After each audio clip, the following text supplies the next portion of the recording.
There is a divorce happening in UX right now, and it feels like nobody's talking about it, but Dan and I are about to talk about it. So information architects have been doing the deep structural work, figuring out what things are, what they're called, how they relate to each other, mostly on content-heavy sites. And product designers have been doing their thing, flows and screens and prototypes, kind of without touching any of this structural stuff. So these two disciplines, same problem space, just barely talking to each other. And AI, y'all, AI is about to make this very, very expensive. So if you're a designer who feels like you're always fighting the current, like your team is just building in circles and stakeholders are using different words for the same things and the same words for different things, and somehow the product just keeps getting more complicated instead of less complicated, this episode is for you. My guest today spent 18 years co-running 8 Shapes, a boutique design agency that became one of the most respected names in design systems and component documentation. And then last year, him and Nathan decided to walk away from it, not because it wasn't working, but because he missed the deep craft work. He wanted to get back to the things that he actually loves. Information architecture mainly, product discovery, and figuring out what a product fundamentally is before anyone starts building a single screen. So you can see why we get along, right? So he now runs Curious Squid Design Lab, where he does exactly that for enterprise teams. He helped establish the Information Architecture Institute back in 2002. Dan teaches. I recently went to a workshop with Dan at the Information Architecture Conference. He writes a newsletter called Spilling Ink, which we'll link in the show notes. He has a podcast about disinformation called Unchecked with our friend Rachel Price. And he said something at the workshop that I attended that I wrote down immediately, and I had to ask him about it. If you're looking to level up your UX, content, or product design practice to confidently and joyfully tackle complexity, ask the million-dollar questions, and design digital systems that actually work, you are so in the right place. Welcome to the UX Level Up podcast. I'm Sophia Prater, and for over a decade, I've been teaching professionals how to make the most valuable and often invisible parts of UX gloriously visible. We will untangle the structure beneath the surface before jumping into screens, saving time, money, and headaches, and having so much fun doing it. Together, let's UX collaboration, break down silos, and build shared understanding that sets everyone up for success. Let's become the systems thinkers that our teams, and quite honestly, the world, are so desperately craving. Let's level up our practice and redefine what it means to be a UX designer. Let's jump into it. Dan, you said, as we do more AI, shoddy IA will show. And legions of UI designers who cannot see beneath the screens are going to create some real problems. So that was that? Like, you said that. That's pretty good. Yeah. Okay, good. Good. You still agree with yourself? Good. Yeah. Because that's like why we're here right now, because, I mean, you said a lot of really cool things, but that that one hit me. I was like, yes, it is going to be a problem. So let's start here with this idea of product information architecture. That was the workshop that I took. So there's like this weird divorce happening where information architecture practitioners like tend to seem to stay in the content and publishing world. And then we have product designers who like treat information architecture like it's homework or something. Right? Like, so what's going on here? Like, why are these two things not talking to each other? What have you seen? That's an interesting question. I like it. I do want to sort of correct the record first. Nathan and I mutually decided to dissolve 8 Shapes. So this was not one of us walking away. It was like every decision that we made when we had our partnership, it was a mutual collaborative decision. So amazing. And that was my understanding too. That's good to make that clear though. Yes, yeah.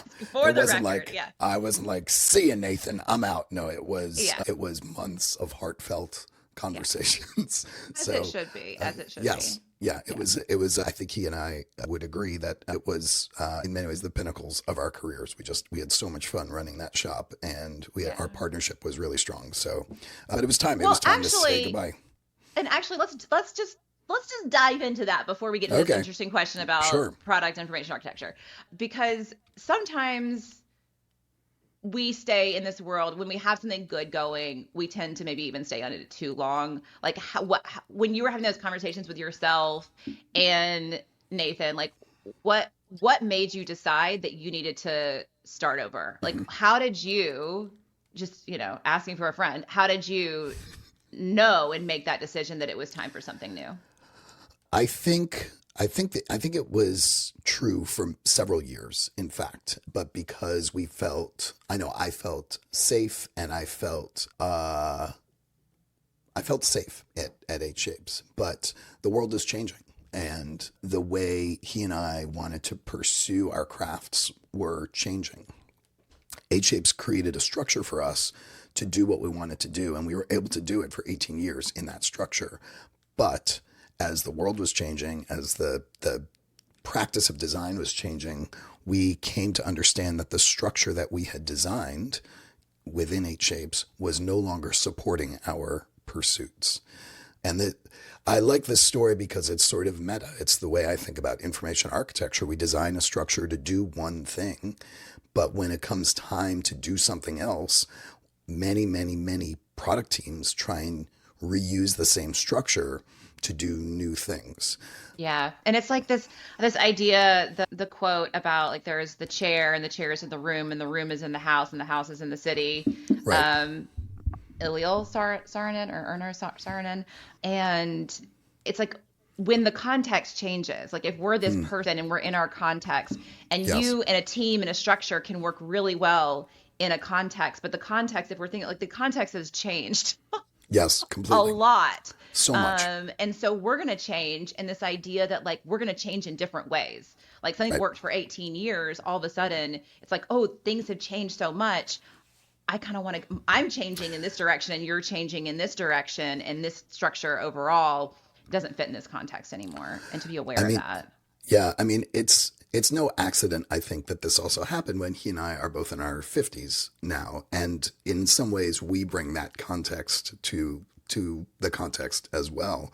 We can't hire ourselves out as kind of large design teams anymore. That's not what people want to buy from someone like me. They want to buy, expertise and experience and mentorship and all of these other kinds of things. And Eight Shapes just wasn't really set up to do that kind of stuff. So. Interesting. Okay, thank you for that. Yeah. Okay, so to talk about this, like for the product and information architecture, like why aren't they why aren't they better friends? I feel like I'm going to be wrestling with this question for the rest of my career. And that is the fact that we information architects have a set of skills. And historically, those skills have been applied to content. How to organize the content, how to make content findable, how to tag content so that when we search for it, it comes up. How do we connect content together? Like all of these things we want to have, we create structures around content. And yet, any information system has a structure to it. And yet, the practice of information architecture doesn't really come up as often. I don't know, I have hypotheses. I don't have a good sort of fundamental single principle that led to this bifurcation. But I think part of it is the history of information architecture and the history of the web started with, content-led products, content-led systems. And there was an opportunity for people with a background in library science to step in and apply the things that they learned there. It's only, in the kind of, let's call it latter 2/3 of the life of the web as we know it today, where there were more transactional systems. And even so, those transactional systems started out very simple. The structures underlying them didn't need to be very complex. It's only in the last, call it now, third, where we are building these tremendous enterprise products that have a lot of moving parts and have a lot of kind of underlying structural concerns that we're starting to really feel that need for information architecture. But when we say information architecture, people think about that content stuff. Yeah. Does that answer your question? Yeah, and it kind of goes in line with my hypothesis that it was like when like when UX came on the scene, it was kind of like born out of usability and usability testing. And usability testing was like, how do we get people from A to B? So it was about that transaction, often like, can they complete their purchase, right? So does their credit card, where do they drop off, and like putting their credit card information in and like getting from like product page to cart to checkout. And so it was all about this usability testing. I mean, even when I entered the field in around 2008, it was like all the usability testing companies were like doing really well. And it was just, can we get them through the process? But now, as you're saying, like with these enterprise tools and these much more sophisticated environments for getting shit done, right? There's so many processes. And what so much has happened is we just have these bowls of spaghetti of like processes and flows. And we've just been focusing on the flows without thinking about the concepts that are supporting those flows and like, what are we doing the thing to?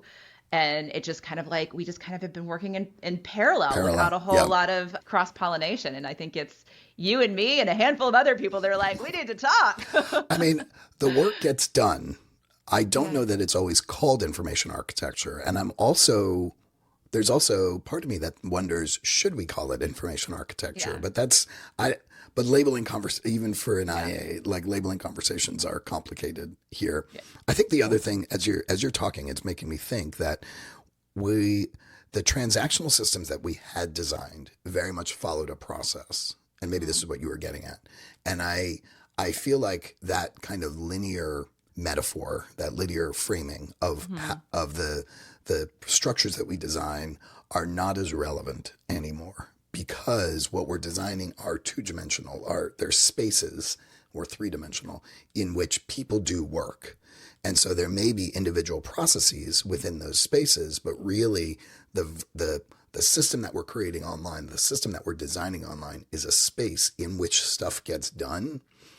And I do think because it's often intersecting multiple tangential processes that are happening to each other, we have to think about it not just as a single process, but as a space in which people participate in. And immediately that creates more complexity and a greater need for underlying structure to facilitate the activities in that space. Exactly. Yes. And like another interesting thing, I want to go back to labeling, like I'm over here calling it object-oriented UX in the Orca process, right? I mean, what I like about that label is I think it brings in UX, which information architecture as a label just seems almost detached from it. And it brings in this idea that there's a framing that can be useful when we think about user experience. And that framing isn't necessarily in user stories or, any of the journeys, any of the other tools that we have. It starts with the information and framing those as objects, which again resonates with people who grew up in object-oriented programming. So I think as a label, it makes a lot of sense to me. Yeah. Thanks. Sure. I still debate it with myself sometimes, but I bought that URL. I got that 4-letter URL, so we're sticking with it. You got to do it. You got to ride that as long as possible. Yes, I do. So to go back to like the processes, these worlds that we are creating that are filled with concepts, and these concepts are connected to each other in some way, and then people need to like do things to these objects, and there's little processes, some bigger, some smaller, kind of spawning off of all of these things in this environment. An interesting thing is with agentic AI, and like the AI is going to be doing those processes more and more. We're like actually having to go click through. Like I the first app that I've seen that does this natively within the app is, of all apps that I use, Mighty Networks, which what is Mighty Networks? It's where we host our OUX forum. And they sent me an email recently, which I would usually just delete, but it was something about AI. So I was like, oh, look at it. And there's this little GIF of somebody typing in the chat and saying, hey, can you rename these spaces? And then the system renamed the spaces. And I was like, does it really work? So I went in there. Yes, I have not. ChatGPT doesn't do this. Claude doesn't do this. I cannot affect objects within Claude by chatting. So Mighty Networks is the first one to do this, and they've done a lot wrong, but they like, okay, y'all are ahead of the game here. But you can just see the writing on the wall, where now if I need to I was like, can you alphabetize this? Like, I have these 17 spaces in this collection. Can you go ahead and alphabetize these spaces for me? And you just watch them move around. Can you create a new plan that includes like space X, Y, and Z and price it at $777? Wow. Okay, what kind of permissions do you want on that plan? Wow. Yeah. So it just does it. It just does it. And you can see the interface moving around. And so, I mean, I think we're still going to need buttons. We're still going to need buttons, and because some people are still going to want to click the buttons, but more and more people are just going to ask to do things, but you still need the objects. You still need to be able to know how to label, and you need to know what they're called too. Like for me to be able to do that, I need to know what a space, a collection, and a plan is and how they relate to each other for me to actually even tell the system what to do. Yes, precisely. Yeah. There's still an underlying structure there. It is allowing users to apply different names to those structures and create new instances of those objects, to use your wording. But yeah, there's still a structure there. There's no service without those objects. That service can't exist unless there's something there. And one of the challenges that I see people dealing with is level of abstraction. We talk a little bit about this in the workshop, right? It's in my list of questions. Let's go. Level of abstraction. Well, the idea is like when we say the word plan and when you see it in the context of Mighty Networks, you have an understanding of what that means. We can choose words that are more generalized or more specific, and I can't think of them off the top of my head, but you can sort of name that object, that type of object, different things to imply a certain level of flexibility or rigidity to it. So for plan, like more rigid would be subscription. Yes. And like less rigid would be like space group. or account, or like just something that it just feels very that kind of establishes a framing of something needs to be paid for, but it's not clear exactly what it is. Your example in the workshop, just for those that are like, what are you talking about? Level of abstraction is really like an easier example would be animal would be very, very abstract. And then we have pet, which is maybe somewhere in the middle. And then we have dog which would be very, very specific. And you have trade-offs. Inevitably, it's dog related. Yes. Cat. Yeah. We're cat people here. It's the cat. Yeah. So that's the example I use in the workshop is when you think about a client, you're creating a system that for a business that supports clients, you can kind of imply different levels of specificity depending on what you name that object, right? Person would be kind of the most general, but a person could be a client or it could be a partner or it could be a subcontractor. And so you can then sort of think about how do I get more specific? The more specific you get, the less flexible the system is in the long run. So yeah. And when I teach this, like, I literally call it level of specificity. And we have like these, like, you can think about inheritance with like base objects with their extensions. And we have like, there are all sorts of little patterns that you could use to really get to that level of specificity that's going to work for your system. And there is such an art to that. And it can actually be, I think you even said that abstraction is subjective. Too, yes. Right. Yeah. And I think I might have argued a little bit, but I think I'm coming over to your side with that one. That it is subjective. I think it challenged some assumptions that you have, and I think that's good. That's healthy that you confronted those assumptions.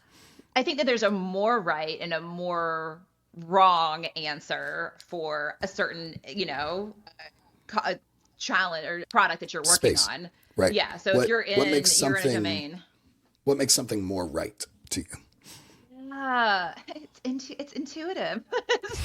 You just feel it out. It feels good. That's what it is. It feels right. So it's coming to those trade-offs and really doing the analysis of the trade-offs and saying, okay, do we want this level of specificity here? Is that going to serve us in some way to be able to say, like, it's not just a pet. We're going to go down to that level and say, okay, we'll have a base object for pet, and then we'll have extensions for cat, dog, and fish. Okay, well, that's more expensive, right? To have the extensions for cat, dog, and fish. But we can even do it in a way so we're planning ahead and we're saying, okay, well, right now we're going to set up the database in a way. We're going to set up our technology even in a way to know that we're going to start off with just pets. And later on, you're going to be able to say whether your pet is a dog, cat, or fish. And then you'll get additional attributes based on that. Like you'll get bark level versus like a cat might only have or versus outdoor, indoor versus outdoor, or declawed or not, and like that would be specific. So that costs money to do that. And then also, when do I introduce it? Because if we go and we have 10,000 users that just have pets, and then we say, okay, we're going to upgrade and we're going to add this level of specificity so we can like get more attributes and do more things. Now people need to go update all their pet profiles to add this additional information. So now we sort of have to backfill, and we have to tell people to backfill so that they can get these features, versus saying, well, let's just go ahead and go out the gate with this. It's going to take this much more effort to develop down to that level of specificity. But now we're going to get that information as soon as people sign up. Right. So it's those conversations of just trade-offs. So I like the trade-off framing a lot. Here's another way of thinking about what makes something more right or more wrong, is what language resonates best, or we might say aligns better with a typical mental model that someone has of it. Totally. And what I've found is sometimes you walk into an organization and the organization, say, belongs to a larger domain, let's say hospitality. And hospitality as a domain has a standard language for how it refers to, renting a room or things like that. But the organization has developed its own lore or mythology or kind of language about it, which might be slightly different from what is in the overall domain. Moreover, when I walk in, I don't know anything about hospitality. I start looking at these things and I see patterns that they don't see because they're in it. So now we have 3 different mental models. We have mine, the consultant showing up. We have the one inside the organization, and we have the one that's more generally associated with the domain. And we have to ask ourselves, how much are we going to, which one do we want to get closest to, right? Which one do we want to build upon because there may be value in aligning more closely with the industry, or that may be a differentiator for the organization. So they may want to stick more closely with the way they frame these things, or they need a shakeup. They need a new way of looking at these things. So they're going to go with the way the consultant is looking at them. I'm dealing with a company right now. I'm just helping them with navigation. Navigation is such a great way of surfacing these biases too, because they have a story they want to tell, but they're also they are being evaluated next to a bunch of competitors. And so how much do they want to align with what the competitors are doing so that you can compare apples to apples? How much do they want to differentiate what they are doing? How much do they just want to try and resonate more closely with their users? So there are lots of different ways to think about how we frame the elements of a domain because of the variety of mental models that are out there. That just like that kind of blew my mind a little bit, because even like going in deeper, there's like within the organization, there's different mental models. Oh yeah. Right. So that like marketing, like you kind of brought like the competitive analysis, like, well, we want to call it this special thing, even though it's the exact same thing.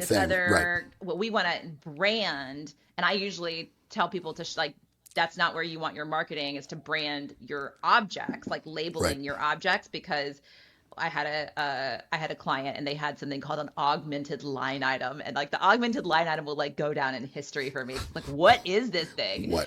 What? It's a campaign. It's just a campaign. Like that's like in the advertising world, and they wanted to call it. It was marketing that wanted to call it the augmented line item because somehow it would make it special. And I'm like, no, people are just going to confuse people. So alignment with mental model. Yes. Exactly. And whose mental model? And whose mental model? Yeah. Yeah. Yep. Hopefully the end users. But, Yes.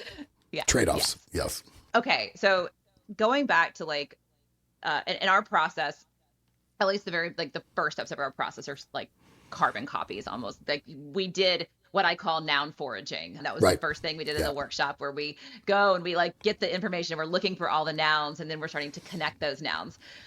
So, which is so important. What are the things of value? Because like you said before, like you don't have a product if you don't have those things. Like those are the holders of the value.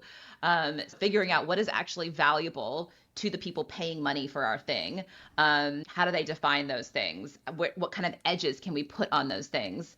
going like this. I'm making little circles with my hands for those that are listening. And then we draw arrows between them. We connect them. How do these things fit in context? Because that helps further define those things. It also helps us with the navigation too, because we probably want to, maybe you want to navigate through the things. What happens when product teams skip that step? What do you see goes wrong when we don't do that work and we just often go straight to designing high fidelity screens? So I think there's several risks that we can identify. Two that come to mind. One is people speaking different languages when they're trying to talk about the product that they are designing. So the value of identifying the underlying concepts of a product mean that we can sort of name names, right? We can sort of say, here are the things that we're dealing with. Here's what we call them, and here's what they entail. Here's what we understand them to be and where their boundaries are. That's just what you said, right? Understand where the boundaries are. And product teams that don't do that end up speaking at cross purposes or have, I think what it's more is that they have different conceptions of what it includes, back to abstraction, but also how big it is too. Like, is this something that encompasses many flavors of this thing, or is it very narrow, the scope of what a concept is? I guess another way of thinking about it is, what role does this concept play in the product? Is this a big central idea that everything else hinges on, is the backbone for the thing? Or is this actually not an object in and of itself, but really a piece of metadata for something? Like, you can't have those conversations if you haven't at least made a list of what's in the domain, right? And I think the other thing I wanted to say is that the other risk that you face without having that is you don't have a sense of what the overall space is. And we've already touched on this. It makes it very difficult for the product to grow, to anticipate growth in the product. None of us have a crystal ball. None of us know what the future is. None of us can see what the trajectory of the product is, but we can take a pretty good guess if we've mapped out the overall space. So those are the two risks that I see, sort of collaboration risk and then a product planning or future proofing risk. Right. We're on the same page about this. I mean, so first of all, like the collaboration, like you're using different words for the same thing and same words for different things, and you're trying to design complicated stuff together. Like that's a problem. You're not going to be collaborating. And when you're not collaborating, you are going in different directions, right? So you're actually stepping on each other's toes instead of being greater than the sum of your parts. Like, you want a team to be greater than the sum of its parts, right? Like that's the whole point. And so many teams are actually less than the sum of their parts because they don't have a shared language. I mean, lots of reasons, but like a shared language is a big one. So you just end up clopping on top of each other and moving in different directions. And this whole idea of like speed to market, we can't take the time to do this, is the most ridiculous thing I've ever heard, because what is going to like waste more time than fighting against yourselves when you're all trying to like link arms and lock step and move in the same direction? Right. How are you supposed to do that? So collaboration, scope is probably one of the biggest problems. One of the biggest headaches I feel that UX designers deal with is like, is it in? Is it out? Like what part of this are we actually working on here? And then especially if you're in an agency world and you have clients, like being able to estimate a project, right? To say like, what are we actually doing? So this work can like how deep does the pet go, right? Like, are we doing this? Are we not doing this? And that doesn't take that much time. That's the thing. It's like, this is like 2, 3, maybe a week of work can save you so much time in the long run because you're just getting clear on your scope. Right. You also said like the role of the object, like that's prioritization. So not only the scope, but we decided that these are the 6 objects that we're going to really be working on for the next 2 months. Is this thing like a small part and like as far as the value to the user and the value to the business, or is this a central part? Is this so how much time should I be spending literally on this detail page versus this detail page? Right. Because this object is very important versus not important. So we got scope, we got collaboration, we got prioritization. And then I think the fourth one you had was innovation. So having this wider picture, being able to not just be thinking in these 2-week increments or quarterly increments, now you can actually have a little bit of a horizon and a little bit more strategic planning. Right. There's something else. I think there's also future-proofing the team.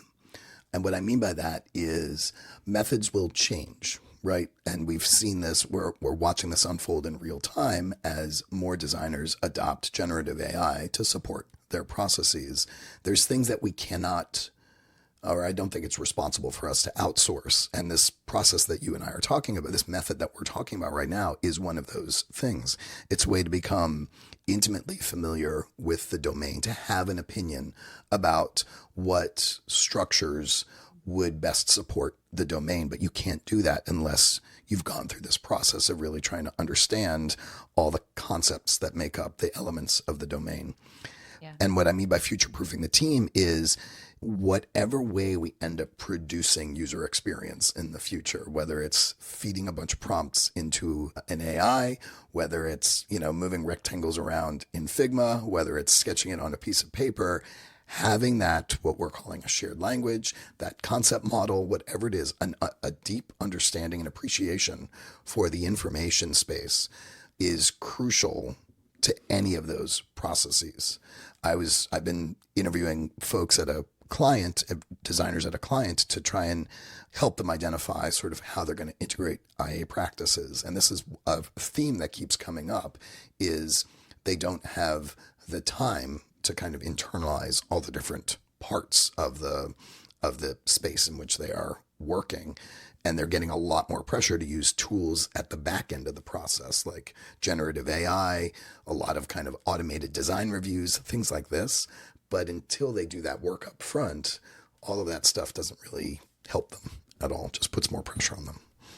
That is a perfect segue into my next question. And so now we're going to start saying AI and IA in the same sentence. And my dyslexia is like, oh, God, I'm probably going to mess it up a couple times. But y'all know what we're talking about, right? Yeah. So, okay, so this product information architecture, I might just need to say information architecture and artificial intelligence. I think in the workshop you called it a defense against the dark arts. Did I? That sounds like something I would say. Yeah. So when it comes to, okay, let's just use some generative AI, which is great, and AI is amazing, and I am just like the pivot that the inflection point that has happened in the last couple months is just wild.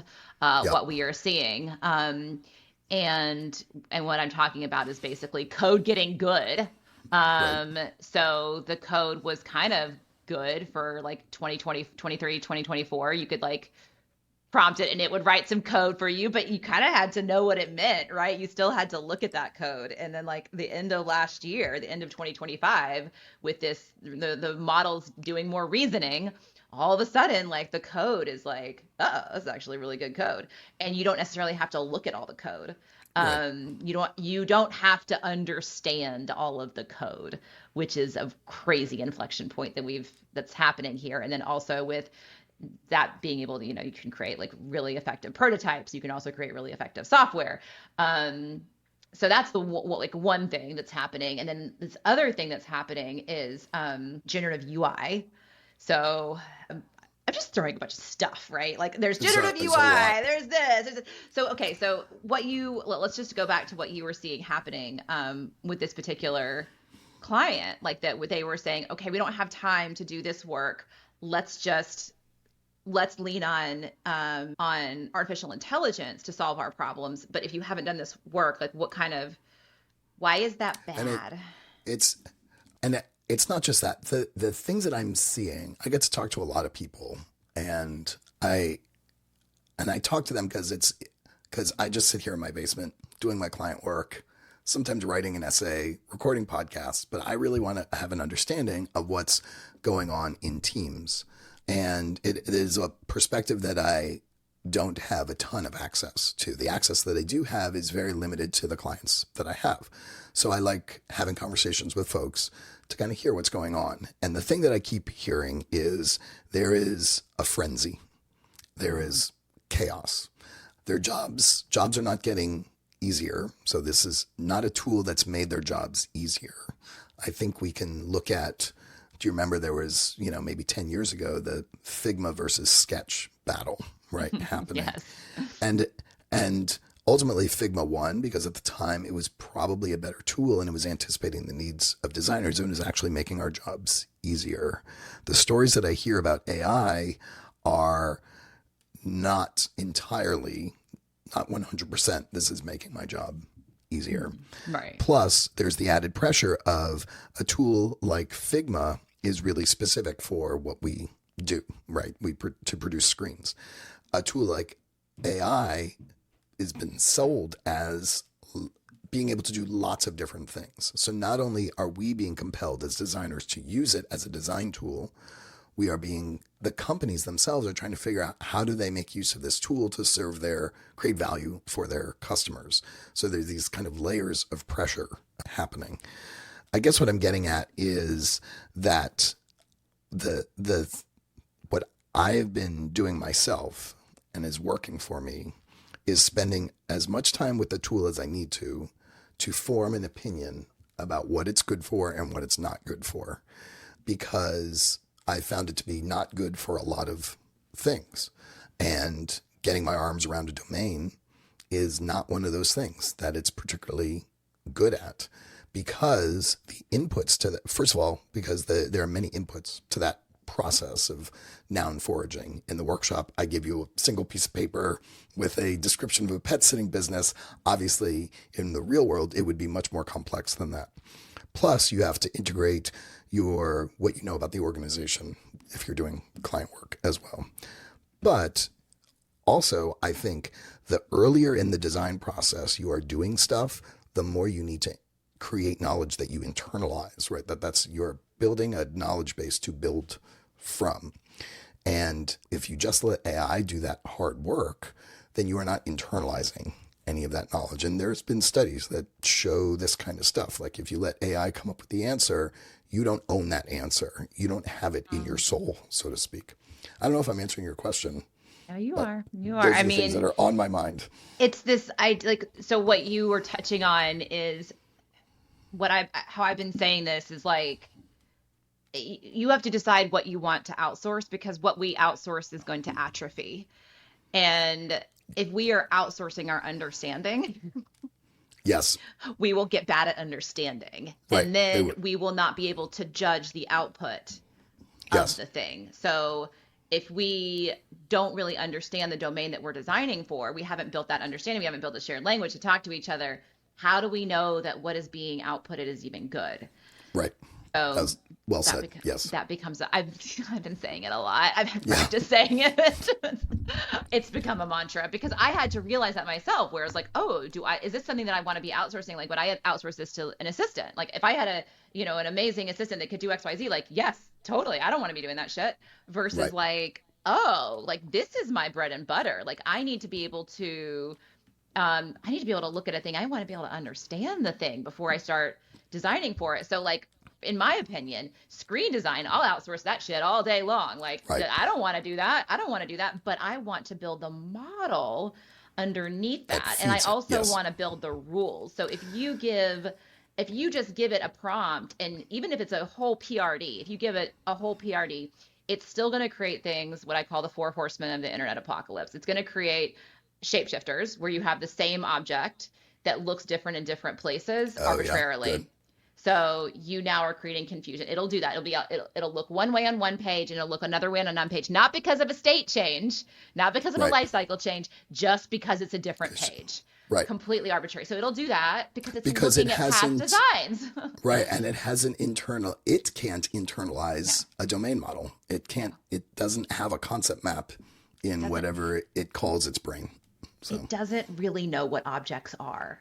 Like it doesn't really know. Like it doesn't really. It can tell. It can simulate knowing knowing how a fish and water relate. Pretending it doesn't really know how a fish and water relate to each other, or like how the cat and the bed relate. Like it doesn't understand these real, like the thing that you can look at a bunch of images and it can pull out the cats, sure, but it doesn't understand catness. It doesn't understand the relationships between them. Yet, and my hypothesis is that for it to understand that, it needs a body. Embodied cognition. Yes. It needs embodied cognition, which once that really happens and we have AGI inside of robots that can feel and touch and actually see themselves, you got to see yourself as an object too, so you can understand relationships. And once we have AGI that sees itself as an object, then we have way bigger problems. Right. Yeah. I think I will be long dead. Yeah. Well, that'll be like, how are we going to grow our own food? That's going to be like more of the problems we'll be dealing with, but for sure. So the other thing that I see happening is like, when we just start slapping on some artificial intelligence without doing the information architecture, and I want your opinion on this, is it's kind of this garbage in, garbage out thing. So if, let's say we want to start leveraging artificial intelligence, but our databases are a big mess and we have missing information from them, and the databases aren't really connected to each other, then like it's not gonna be able to give good information. You're not gonna be able to create like tactically, like you need to kind of create a knowledge base, and the knowledge base has to be good for RAG. So to be able to have that retrieval from the knowledge base, you kind of have to have a good quality knowledge base. I mean, the fundamentals are fundamental for a reason. And the thing is, I don't know. Again, this frenzy, this hype machine has, I think, caused some people to believe that the fundamentals are no longer fundamental. And that is dumb, because there will always be a need for well-structured information that is sensitive to context. And maybe an AI can do that at some point, but today is not that day. And so to get the tagging right, to get the taxonomy right, to get the concept model right, to get the object structure right, like whatever it is that is fundamental to doing this work doesn't go away because we have a new technology. As much as there are some people who would like that work to go away. Yeah. We can get political. You know, there is probably a group of people who would like to take that understanding away from other groups of people, right? And I think that is part of the agenda here. Yeah. Whether AI can do that or not is immaterial. That's what there are people who would like us to believe that work is no longer relevant or not something that humans should be able to do. Well, let's get into it. I'm curious what are you talking about those powers that would like to take understanding away from us? Are we talking about like the people at the LM companies? Are we talking about leadership within corporations? You're getting into, socialist Dan here, but there are people who have accumulated power who would like to preserve, who misunderstand what democracy is and would like to preserve their power, either through the, manipulating their way into elected office or by continuing to accumulate money. Right. And one of the greatest threats to that is education. And what we see is, I have a son in college now, so I'm sort of watching this play out in real time. And, to watch his institution kind of struggle with the political reality that they're facing, which is a lot of these folks, even though higher education made them who they are today or helped make them who they are today, would like to undermine these institutions. And I don't think higher ed is the only institution that's under fire right now, but it's the one that sort of looms largest in my imagination. So, yeah, I think what we're going to see here, and I agree with you that that's happening. I guess the hope that I would give is, I believe AI is going to be handing out a lot of Darwin Awards. It's basically just going to I like that. People who want to phone it in are going to have way more tools to phone it in. It's just getting easier and easier. And when I say phone it in, like with life, just like, I don't want to do it. I don't want to do the hard thing for whatever reason. And often people have reasons that they came to that spot in life and that they came to those beliefs in life. But it's just going to become easier and easier to get dumber and dumber, to outsource more and more and more. Yes. And those are people that are not going to succeed actually in this new world, versus the people who can see AI and actually become superhuman from AI. Right. And that, I think, is available really to everybody. I think that right now, I mean, a pro plan is $20 a month, right? And if you really learn how to use it, you can leverage it in a way to make you very, very powerful in this new world. But it's going to be continuing. I think we're going to see more and more of that inverted bell curve. Yeah. The crucial part, in my opinion, to becoming superhuman, as you put it, with AI is having a very strong opinion about what its boundaries are. Mm-hmm. Whenever I talk to younger designers about this, I say the most important thing you can do right now is have an opinion about where its boundaries are, because you're being fed a narrative that says it can do anything, it can take your job, it can cure cancer. And those things are not true. They were literally just something someone said, they made it up because it serves them. So this tool exists. Maybe it won't exist forever, but for now it exists. And there is a lot of expectations around the tool. Yeah. A good designer looks at a tool and goes, how can this help my process? And how will it not help my process, but still your process? Yes. Yes. Can I tell you a crazy story that is completely unrelated to this? Sure, but I want to say one thing real quick. Oh yeah. Just to piggyback on that. Like, because there's a both and as intelligent people, we need to be able to hold the paradox. So yes, boundaries, always be thinking of this and that I want to outsource. And I also have a sticky note on my computer that says, how can AI help me with this? Yeah, I like that framing. Just because you're asking how, and you're not like, AI, how can AI do this for me?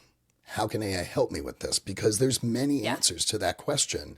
Mm-hmm. And if it's just simply, I need a sounding board, I'm going to type my idea in here. And just by virtue of typing the idea, like I see it more clearly, in a sense, AI, you didn't need AI for that, but it helped you with that. So, right.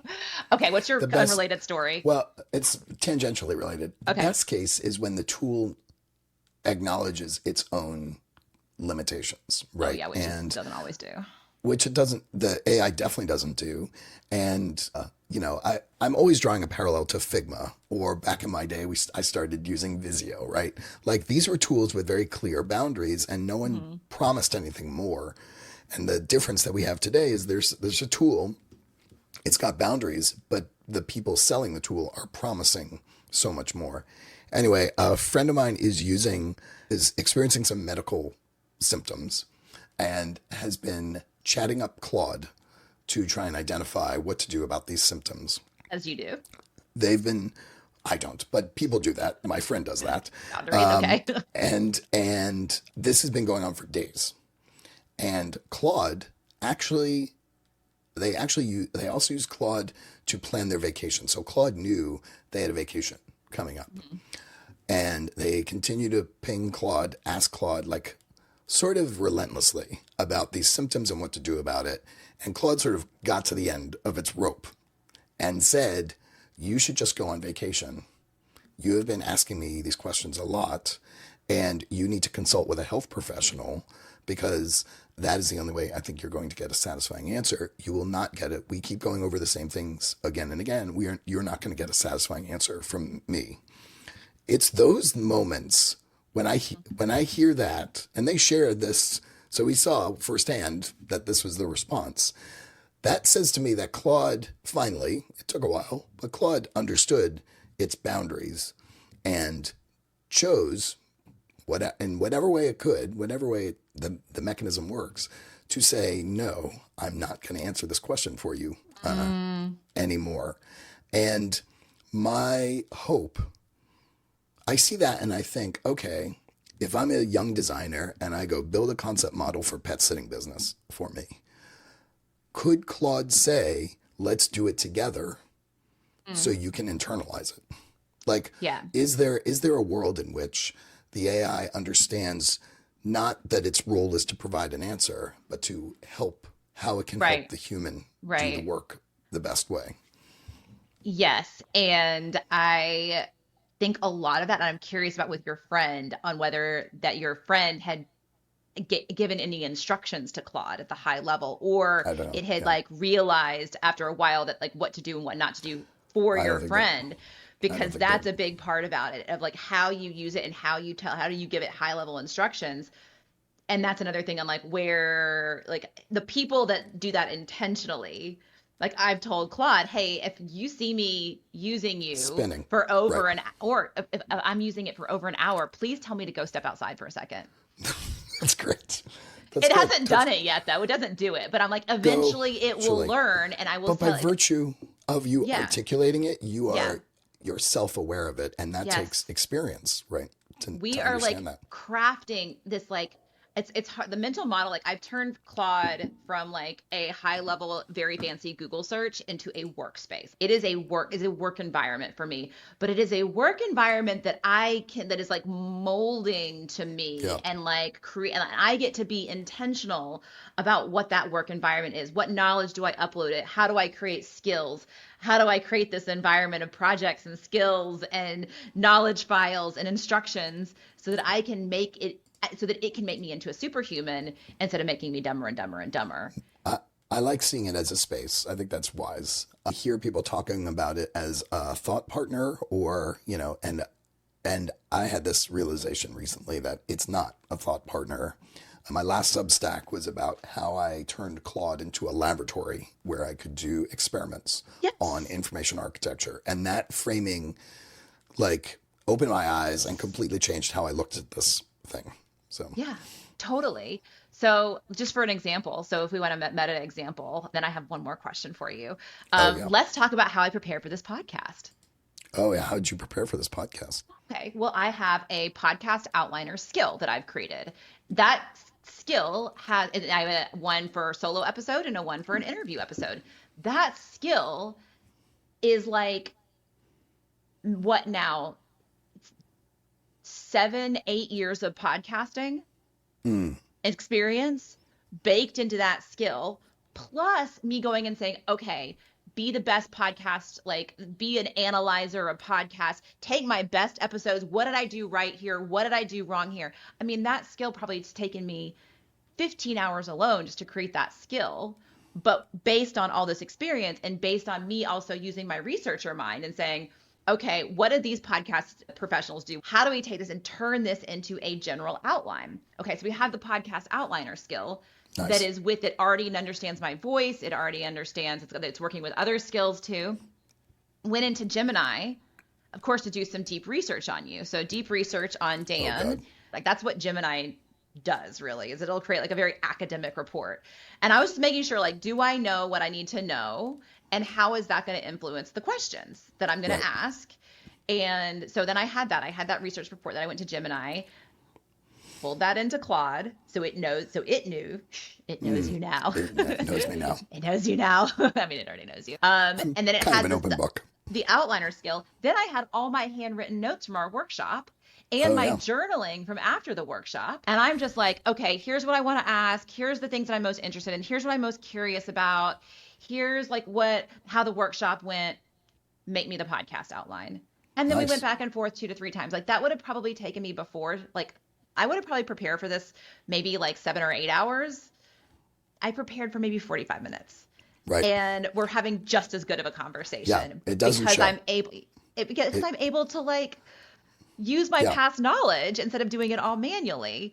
And so that to me is a very workspace feel, like not like thought partner, because I am doing the thinking. I'm saying like, this is what I'm curious about. This is what I went to the workshop. I took a bunch of handwritten notes. Those notes went into it. And then we got a really solid outline. And now I'm completely riffing on that outline. I'm like, it's there as a backbone, but have we followed it? Absolutely not. In the moment I am making these decisions on which questions, like, I'm not like, okay, let me do exactly what the AI outputted. Absolutely not. So that's great. That's how I prepared. Meta example. Yeah. Yeah.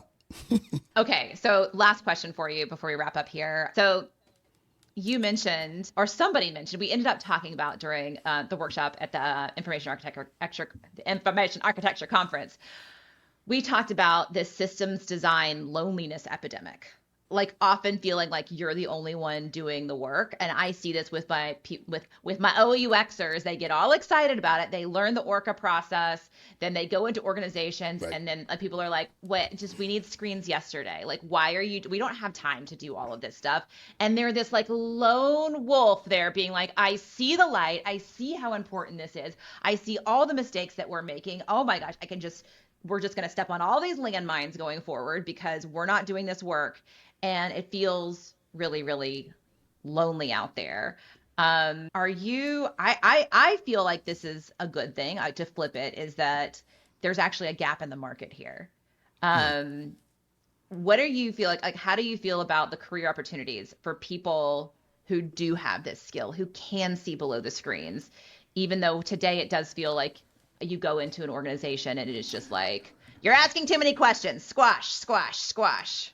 There's a need, no doubt. I agree with you. The need is becoming more acute and will continue to become more acute as the systems we're designing are much more complex and much more reliant on technology that we barely understand.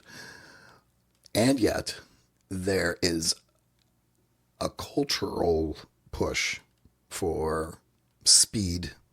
There is a cultural, I mean, sort of corporate cultural push for measurable productivity. And, that those are visible outputs. I'm actually reading a great book right now called The Score, which is all about metrics and how we use scoring systems both in games, which, I love games, but also in kind of everyday life, and how those scoring systems don't always align with our values. So we end up prioritizing the scoring system, i.e. the number of screens I've designed, rather than the outcomes that our true values. So I think there's still a gap. And I think there are, to do what you did and turn it on its head, I think there's an opportunity that we need to take advantage of, which is to clarify the value of what we do. Because even if people can't do it themselves, we want them to understand that it is important and what it takes to do it well, which is time and resources. But also, what do they get out of the other end of that?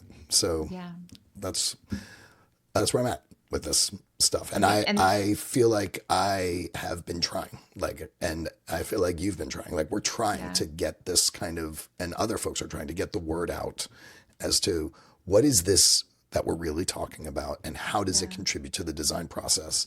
And I think we're going to keep exploring what that narrative is until it resonates. Right. And I mean, those benefits that we talked about before, like the being able to innovate and understanding your scope and having a shared language for collaboration and prioritization, there's just it's so obvious to us, that of course you would do that. You're going to save so much money in the long run by doing that. But I think that there's often, this is a whole other bag of worms that we don't have time to get into, but this idea that there's powers within organizations that have a vested interest in a lack of clarity, or at least in the status quo. And so coming in as a change agent and saying okay, these are some underlying issues here, and it's going to be kind of painful to redoing information architecture is kind of hard. It's hard. You kind of want to get it right in the beginning, but often that doesn't happen, and you got to go back and change it. And that's hard stuff. And so people, they kind of dismiss it a lot. Right. Even if the other thing I run into is that it's big. So even if they are okay with it being hard, they don't want it to be big. And so there's this kind of feeling that you always need to start from the beginning with IA. And I believe that there are structural interventions that we can make. Totally.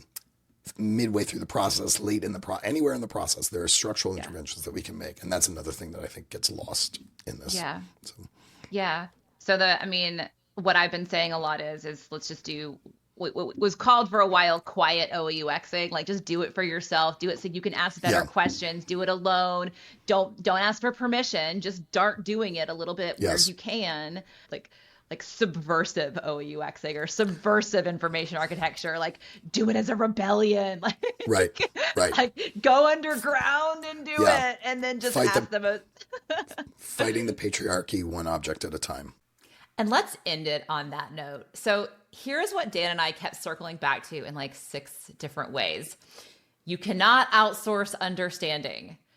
Outsource the screen, sure. You can even outsource the prototype. Eventually, you'll probably be able to outsource most of the visual execution.